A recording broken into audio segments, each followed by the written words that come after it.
Train, come right here. No, you stay. This is the group of kids that everyone counts out. This is the group of kids that people thought wasn't going to make it. Almost all of them know someone who's been affected by gun violence. Just being able to see them just like being successful and growing and me being able to lay that foundation for them, I think that's what keeps me, it keeps me going. It's not just a football team, that's our family.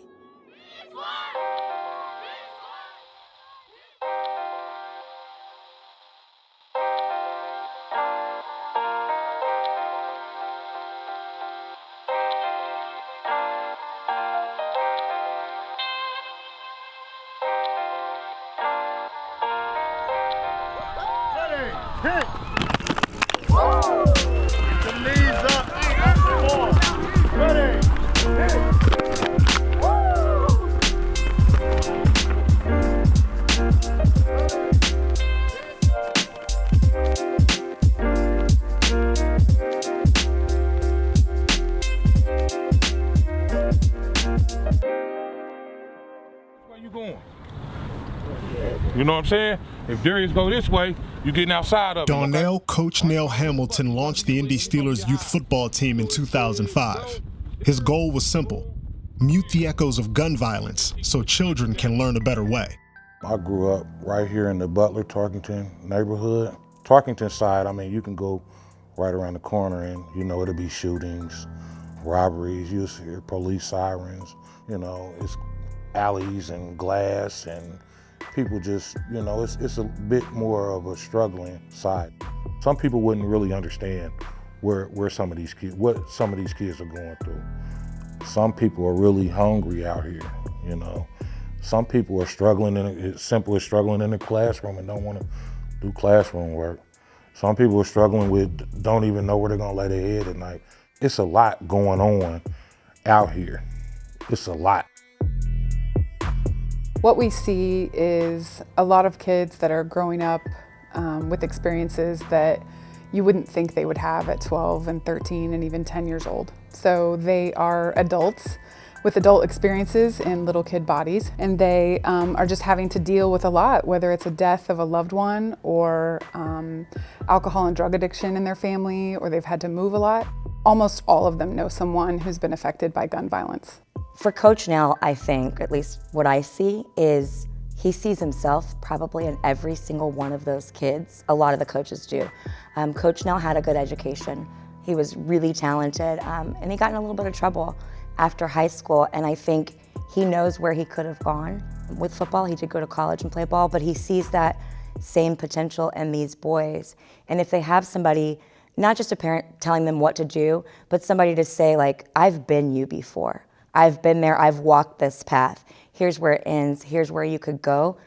That makes such a huge difference to these kids, because again, it's not just a football team, that's our family. Take it off. When Coach Donnell finished high school, he earned an athletic scholarship to Western Kentucky. But while there, he ran with the wrong crowd. He was kicked off the team and lost his scholarship for having guns in his car. He would spend 18 months in prison. Let's go. After my career was over, I think that I could grab the youngster's ear, you know, and kind of really, because I done been through what you done been through, you know. I done did this, and your struggle is you know, is familiar to me. I got Tom Brady boy. Just as the team relies on Coach Donnell and the other coaches, the players rely on their parents. It's not a bit bad. But oftentimes, players only have one parent at home. Get me down. You ready to get down? Yes. Go. I'm single, man, and I got 4 kids, you know what I mean? And they're babies, and I'm an old guy. You know, I ain't a spring chicken no more, you know what I mean? But they kind of make you, having them kind of makes me feel young, you know what I mean? Because they keep me going. You just, girl. Come on, let me see. It's just their mother, me and their mother were together at a time, and we had 4 kids, and she just wasn't doing the right things So the court gave me custody of the kids. You want what? Tea. Some tea? Yeah. Well, it was addiction, you know, chemical substance abuse addiction. And so therefore, you know, that was the reason that I got the kids. So you could turn this on.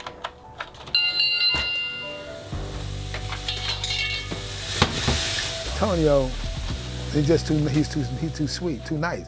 I mean, he wants everybody, he wants to be friends with everybody. I had John Cena, but somebody stole him. But it's okay, I can get another one. No, and he's the type of guy that, because I tell him I always be positive. You know, always be up-spirited and positive. I tell him that, and he's like, no matter what's going on, he's like, come on guys, we gonna win the game. No, it doesn't matter. We're down right now. He's out, like, he's on the sideline peppering everybody up all the time.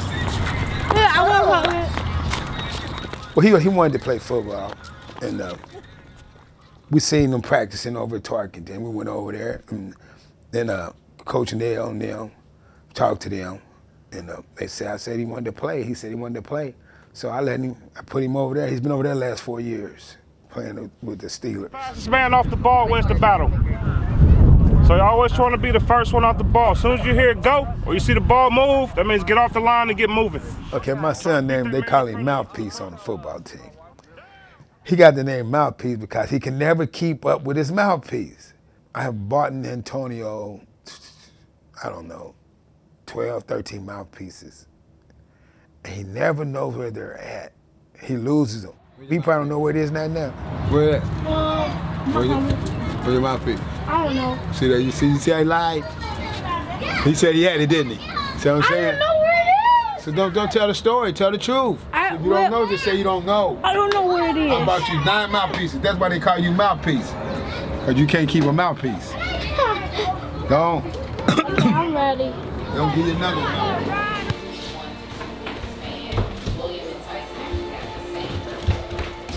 I think there's still jambalaya, Jambalaya. still sausages. So I have 4 sons. And we have 3 boxes, right? And My oldest is Tyree. My second son is Tyler. Third son is Tyson. And my youngest is Titus. scoops will we need to put in the pot? This is maybe our 3rd season playing with the Indy Steelers. So we came out, we met Coach Neil, Coach Durrell, Coach Reggie, Coach Chris. And, you know, they know that struggle of being a young black male in society and just trying to figure out where you fit in. I saw a lot of anger, I guess. They were going through a lot of adult situations that, you know, I was just thinking like, wow, like me as an adult, I would be freaking out by now. I wouldn't know what to do. But here it is, this 10-year-old, this 9-year-old, this 11-year-old kid are experiencing death in the family. They're experiencing losing loved ones to gun violence. When I seen them come out to the field, it was almost like all of that didn't matter. It all went away when they came on that field. They were a team, they were a unit, they were able to practice together, they were able to say, hey, this is somebody that cares. You know, the coaches would shake their hand every day and ask them how they're doing or how's school going or things like that, just to be concerned. And I think a lot of them were looking for someone to just care. No time off today. All hard work. All right? Yes, coach. Hard work on 3. 1, 2, 3. Hard work.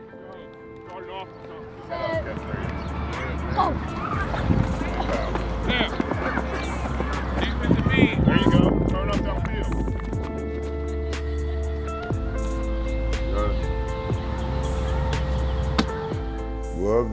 Well, I was married, but now I've got divorced from my wife. I just raised my kids on my own. Raise them, take care of them, cook, clean, everything. Do the whole works. You got it. Oh, you want dark color, mama? This color cool right here. We just did it. We started, you know, I started doing what I got to do. It's kind of rough, but I can handle it. Go. Yeah, he's a good father, and he do a lot of stuff for us, and he help us out, take us to school, go to the doctor, help us, and make sure we all right. I love him. Yeah. I love him. He's a good father. Just the internet, so when he come hook the internet up, they family, my family, people on the streets to see me with them and stuff, they tell me I'm a good father. That make me feel good, let me know that I'm doing good for my kids. Yeah.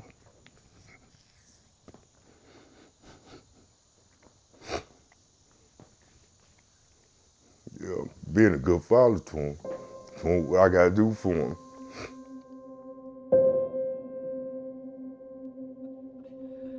Make sure you got your keys in your pocket.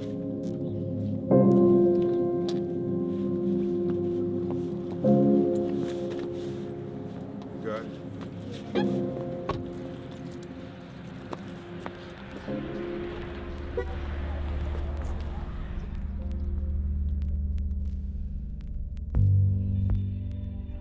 Went on over there and she was laying in the floor in the hallway. And they said they couldn't bring her back, she was gone.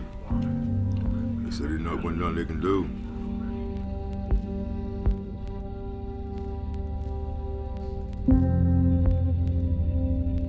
On February 24th, 2019, the mother of Kevin's 2 children died of a drug overdose. I guess they said she took too much of the stuff and just she was trying and just overdosed to you. Yeah, they said the fentanyl got her.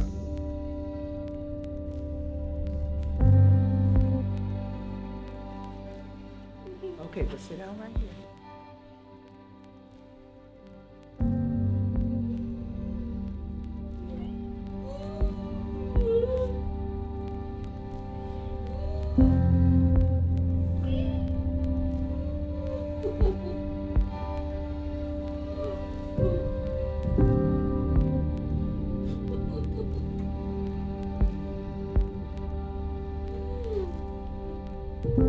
I just talk to them all the time. They, let them know they had a good mother, and they know that too. They talk about it all the time. We talk about it all the time. They was talking about they see little red birds. They say they go mama right there. Every red bird they see, they say they go mama. She watching over us.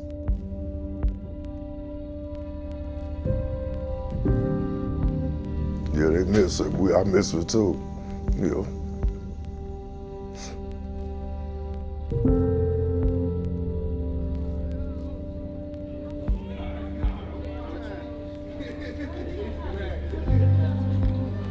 I love you.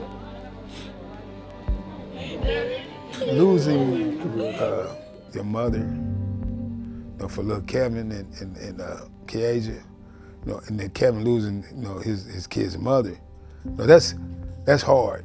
That's a hard thing. Right now, Father, because now she's gone. Right now, Father, the memories don't take. We're like a family. Most of the football team like a family. We all go to each other's house. The kids go to each other's house to play.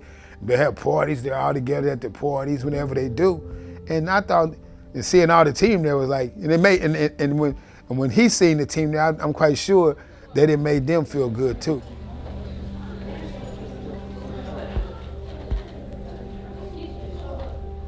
I was glad.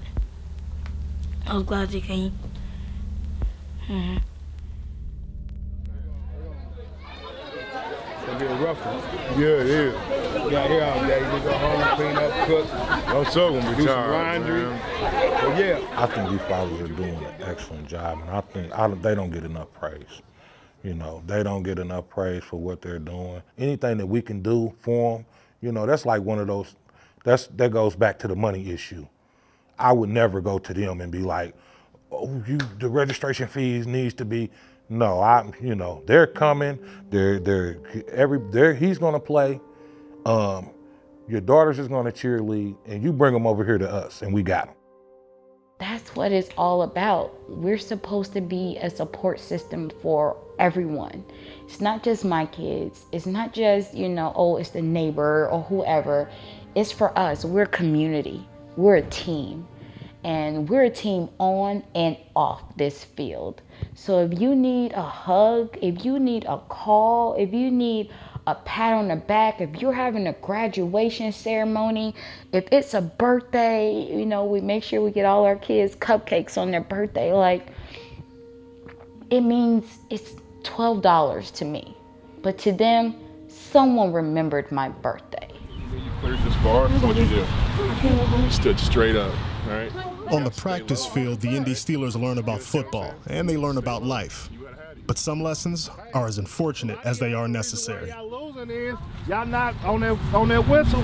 Y'all supposed to be firing off, okay? It was just a ordinary day. We're out there practicing.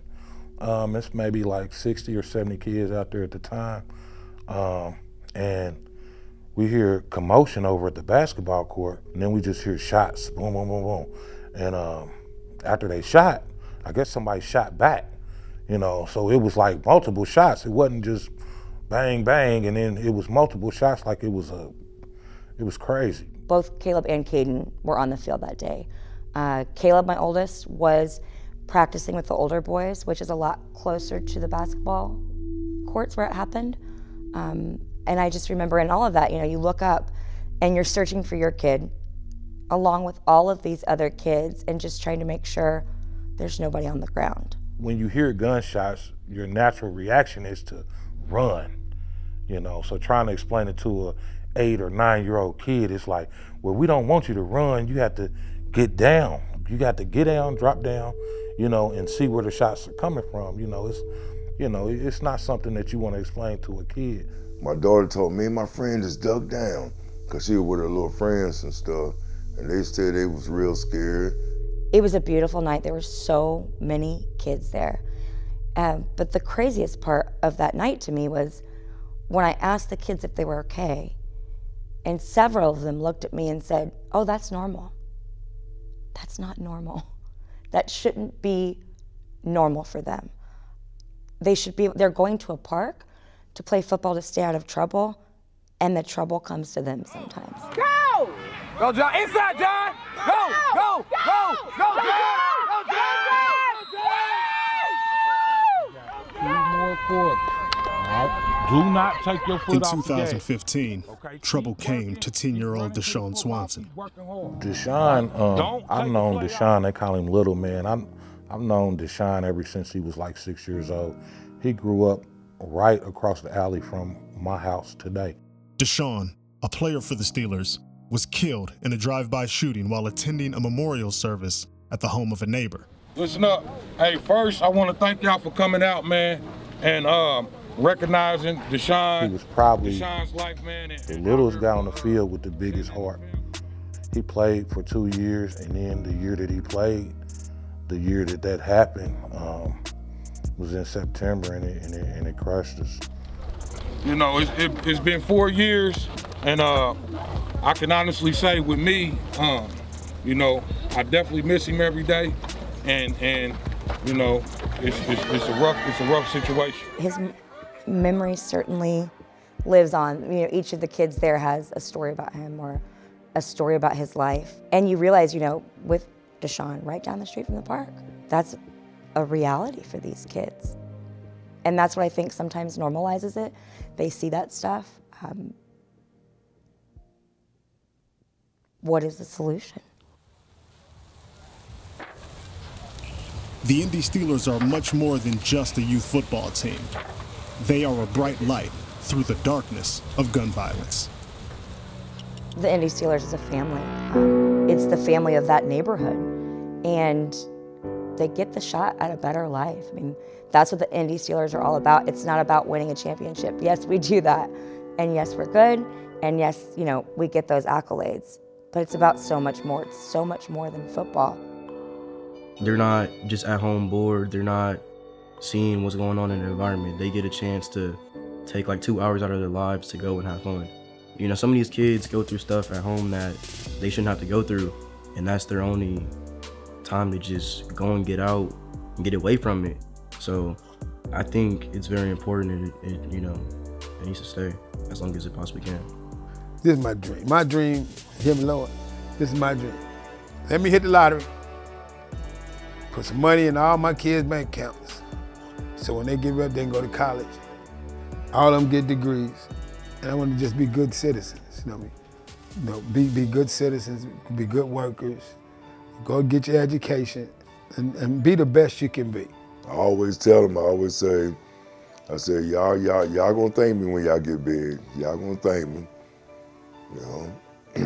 They always tell me that, Dad, whatever happened, Dad, you stuck with us. You was always there for us. I'm hoping, you know, and to let me know I'm a good daddy. They'll tell me they love me. Let's go, Steeler Nation, let's go. Just being able to see them just like being successful and growing and me being able to lay that foundation for them, I think that's what keeps me, it keeps me going. Okay, but we're doing good, guys. Doing good. Those Steeler coaches have a lot of heart. They do, and they love those kids. I mean, you can almost see that it's more to them than just this game. It's more to them than just, you know, football, because trust me, we've lost a few. But the ones that we win mean so much more to them. And it's not because, oh, we got a trophy or we have some title or some status. It's because this is the group of kids that everyone counted out. This is the group of kids that people thought wasn't gonna make it. The heart and soul of that team is caring about those kids. It's not just the sport. The sport is the reason we probably get together, but the reason we stay together is because there's a love and a bond there that can't be broken.